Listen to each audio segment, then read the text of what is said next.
Okay, this next section is one about myth. Now, myth obviously is still within religious language, and it's one of the things which is looking at the type of language. So principally it's dealing with adequacy. So which is the most adequate form of language when we're trying to express our human understanding of God, which is the key issue, because obviously it's limited. So we've got issues about limiting God, but also anthropomorphism. So effectively anything that comes from us is one of the risk of it being anthropomorphic. Now effectively what myth is a story with a meaning.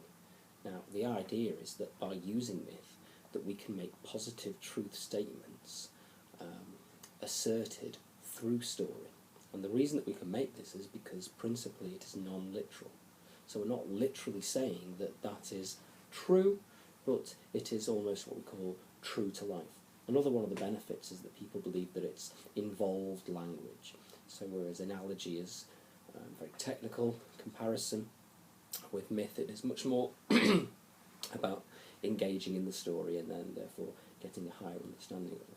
Now classical examples from scripture then would be the creation myth, Noah, Job, the Tower of Babel, for why we speak different languages, and they're all things that you need to look at a little bit further. But you've got to be careful as well, because those four examples that I've just listed, of those, only the Tower of Babel, a fundamental Christian would actually accept as being mythological.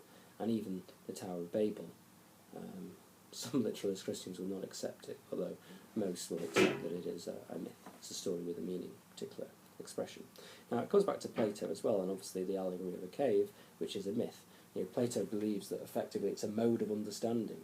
It's a way that we can get to truth, and in fact he said that it's as close to truth as you're ever likely to get. Now the reason Plato was particularly saying this is that when we try to be literal, when we try to be specific, you know, we can't be accurate, we can't ultimately know.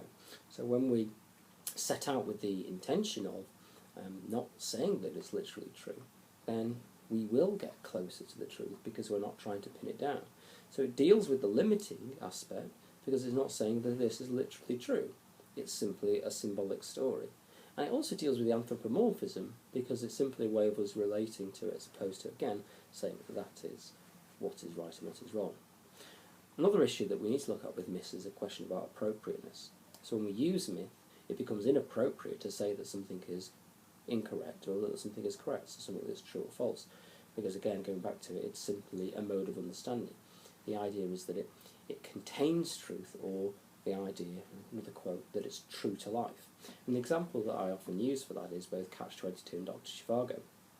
Catch-22 is not literally true.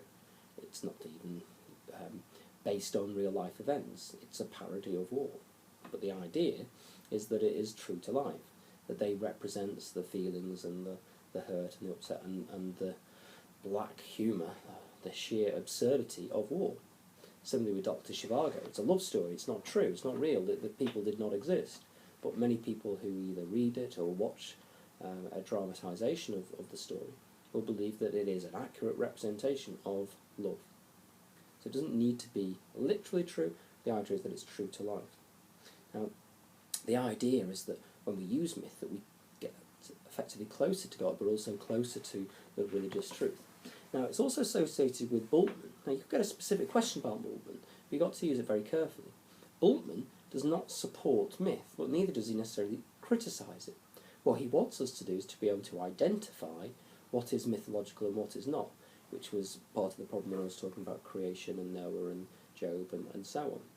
Because what Bultmann said is that there are some passages of Scripture which quite clearly are not true.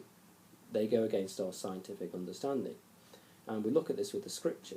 Particularly looking at Jesus' work and his teachings, he wanted to strip away the mythological elements.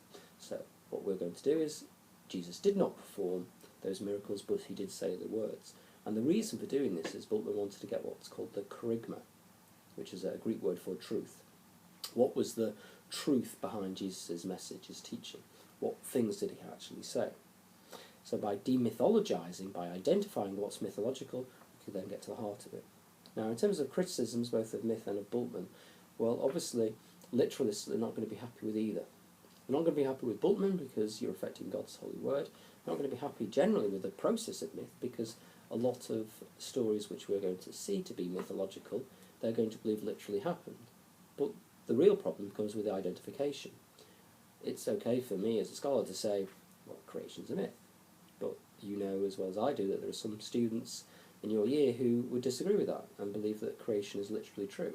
And they will accuse you of picking and choosing mythological accounts. So unless Jesus literally says this is a story with a meaning, then they're going to treat it as being literally true. The other issue with that thing of myth is the question of, is it just the wrong approach? The idea of Bultmann of identifying it, stripping it away and getting to the heart, but rather than identifying it, seeing it for what it is, and then being able to deal with that and to say that yes, it is valuable, it does tell us something meaningful about God. Now get back to how we're going to use it for the particular exam. Well, a question could be about which is the most adequate form of language. So you've got to highlight some of the strengths that you see, and then also some of the weaknesses, which I think has been touched upon.